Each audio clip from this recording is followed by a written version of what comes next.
আসসালামু আলাইকুম। আমাদের এই পুকুরটাতে আমরা মেশিন দিয়েছি মাছ ধরার জন্য। তো পানি কমতেছে, দেখা যাক কী মাছ পাওয়া যায়। তো মেশিন চলছে।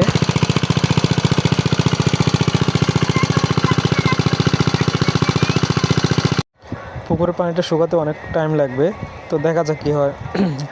কী মাছ পাওয়া যায়। আশা করা যায় মাছ, ভালো মাছই পাবো ইনশাআল্লাহ।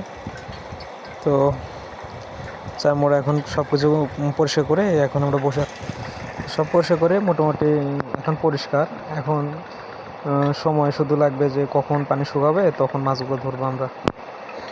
তো এখানে ভালো মাছ পাওয়া যায়, কই, কানস, জিওল, শোল, বোয়াল, মাগুর, যেগুলো দেশাল মাছ আর কি, বিলে যে মাছগুলো থাকে। তো সবারই এই মাছগুলো বেশি পছন্দ। তো মাছ আমারও খুব ভালো লাগে, বিলের মাছ। এই মাছগুলো খেতে অনেক সুস্বাদু। আর এগুলো মাছ মিঠা পানি হওয়ার কারণে এই মাছগুলো সুস্বাদু, মানে স্বাদ, মানে মাছের একটা যে স্বাদ সেটা খুবই ভালো লাগে।